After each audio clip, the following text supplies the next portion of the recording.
Assalamualaikum warahmatullahi wabarakatuh. Halo, selamat pagi, siang, sore, dan malam. Buat teman-teman yang udah nyempetin waktunya nih dengerin kita dalam sesi Digital Talking. Bareng aku nih, Sobat Gen Z yang melek dan adaptif teknologi. Nah, kali ini aku sama rekanku nih. Kalau kata pepatah nih, tak kenal maka tak sayang. Untuk itu kenali, aku Tantri Rahmawati dan rekanku. Halo, aku Altaf Ibrahim Putra. Kita dari Prodi Pendidikan IPA. Kamu nih kelihatan kamu ini antusias banget nih, Taf. Emang kita hari ini mau bicara apa sih? Antusias banget tentang karena kita akan kedatangan teman-teman yang bakalan membawakan topik yang seru banget terkait dengan pembelajaran yang menggunakan teknologi di masa depan nantinya. Ngomongin tentang teknologi ya, emang menurutmu ya, pendapatmu ini, buku kayak PPT yang biasa kita gunain itu ya di dalam kelas-kelas waktu kuliah masih kurang efektif gitu, pendapatmu loh ya ini? Kalau menurutku secara pribadi nih ya, selama 12 tahun jadi siswa itu pembelajaran yang menggunakan media dua dimensi seperti yang aku sebutin, buku, PPT dan lainnya itu kayak membuat siswanya itu cepat bosan gitu, karena ya cuma membaca gitu aja. Iya Dan sih, mudah ngantuk gitu kan. ngantuk. Iya, relate. Aku juga pernah ngalami. Nah, ternyata itu ya ngantuk dan bosen itu dikarenakan itu metode pembelajarannya yang salah. Aku pernah baca nih di salah satu jurnal tentang kesalahan metode pembelajaran itu dipicu karena media pembelajarannya itu berfokus pada satu media aja. Biasanya tuh gunain metode pembelajaran klasik di mana itu guru itu cuma ngejelasin, terus murid itu kayak ngedengerin aja. Jadi kan ngantuk, nggak ada interaksi lebih. Betul. Gitu, tak? Iya kan, emang pemilihan metode pembelajaran itu penting banget diperhatikan oleh seorang pendidik karena itu yang akan menjadi penentu sebuah keberhasilan atau tidaknya proses pembelajaran yang ada di dalam kelas tersebut.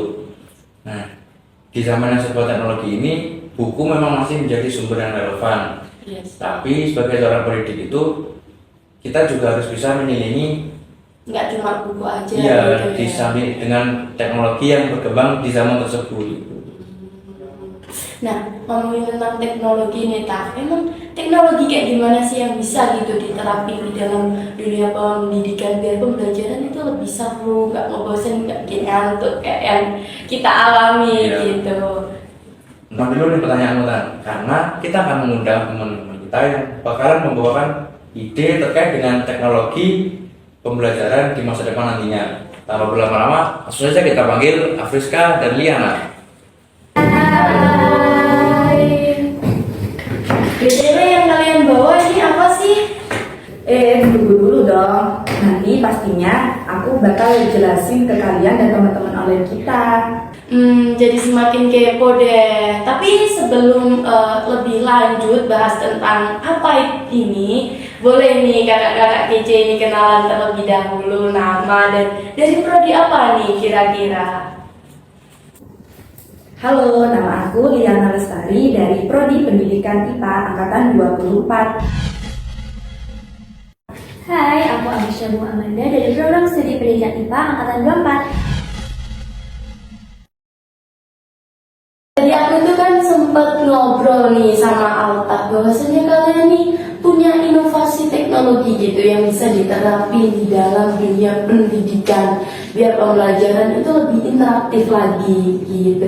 Nah, kira-kira inovasi yang kayak gimana sih yang bisa gitu diterapin dalam dunia pendidikan biar pembelajaran itu mau lebih interaktif lagi? Kan kalian ini calon pendidik di masa depan kan ya, dari pendidikan IPA kan ya.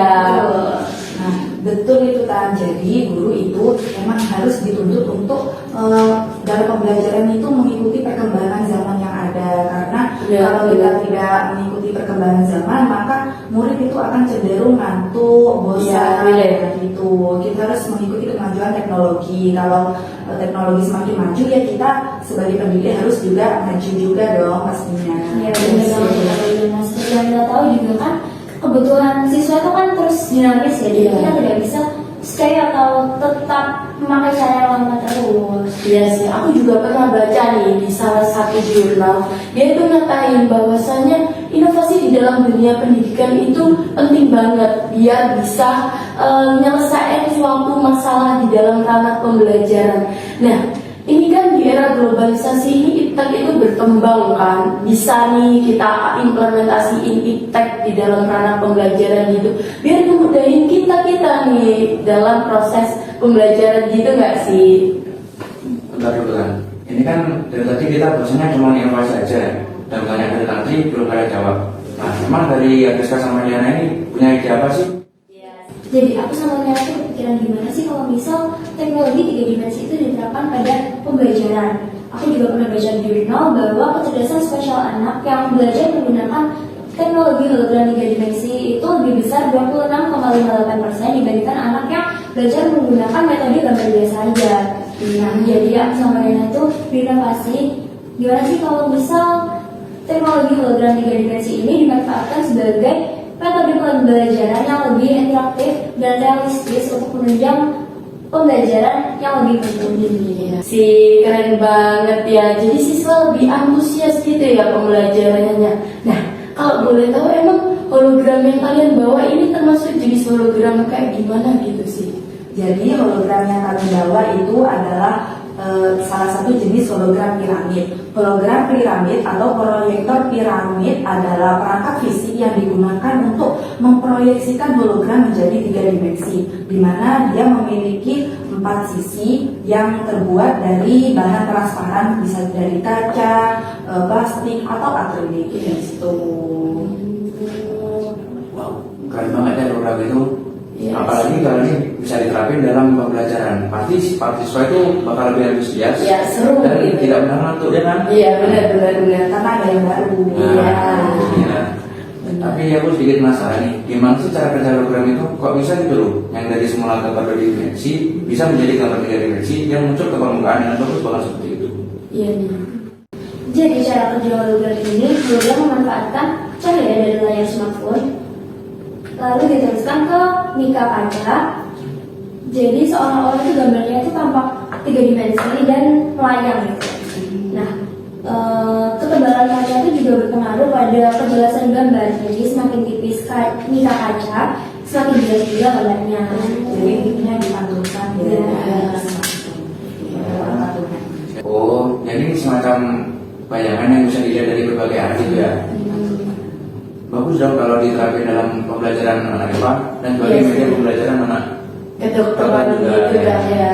Nah, iya Taf, karena aku pernah baca di beberapa jurnal bahwa hologram ini memiliki beberapa manfaat. Yang pertama yaitu dengan hologram kita bisa dapat melihat sesuatu dengan bentuk aslinya dan kita bisa mengatur skala ukurannya.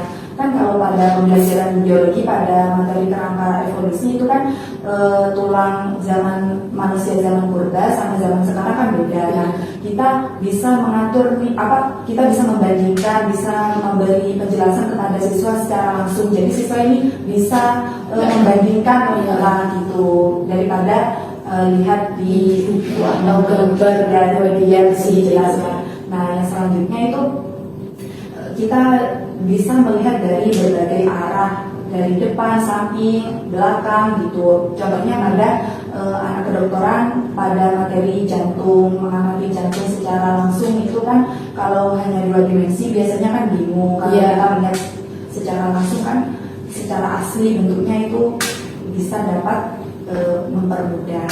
Iya sih. Nah, ngomong-ngomong tadi itu kan udah dijelasin Kak, materi tulang, jantung itu kan cakupan dari materi sains ya. Emang kira-kira materi apa aja sih yang bisa dipelajari sama hologram nih? Contoh penerapan hologram pada pembelajaran IPA khususnya biologi pada materi anatomi tubuh.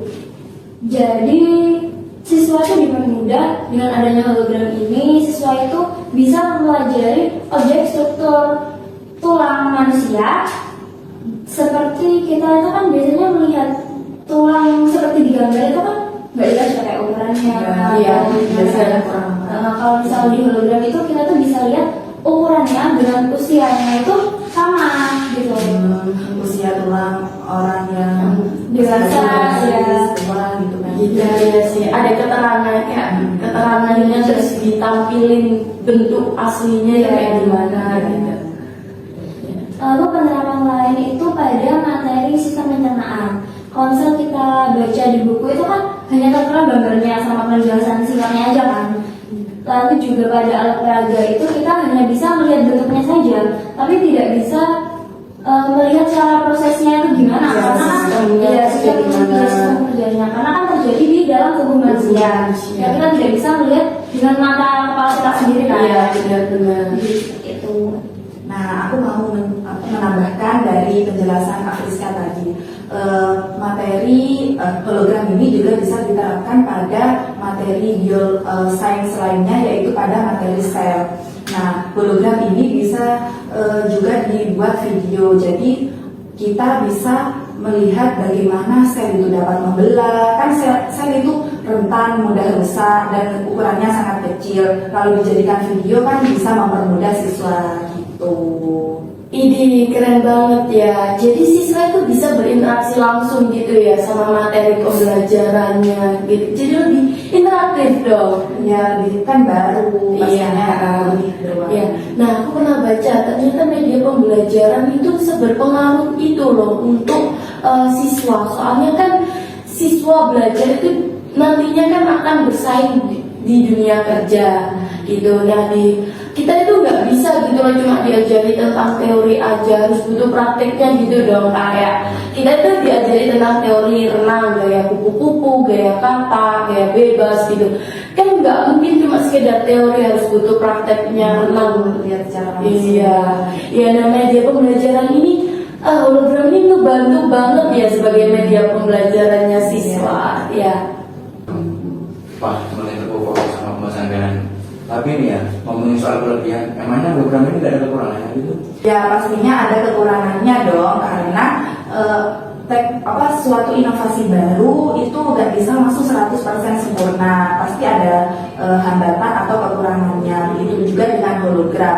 Hologram untuk diterapkan di dalam kelas ini membutuhkan dana yang cukup besar karena nggak mungkin menggunakan perangkat lunak seperti smartphone yang kecil. Iya. Kita membutuhkan perangkat lunak yang besar dan pastinya dengan harga yang mahal gitu. Karena dengan perangkat lunak yang besar, objeknya itu akan lebih terlihat jelas dan pastinya dipahami oleh siswa. Iya. Semakin jelas semakin dipahami. Iya, iya sih benar. Setuju banget sih katanya. Nah, kekurangan yang lain itu juga pada jumlah siswa yang terlalu banyak. Itu juga bikin keefektifan pembelajaran kan.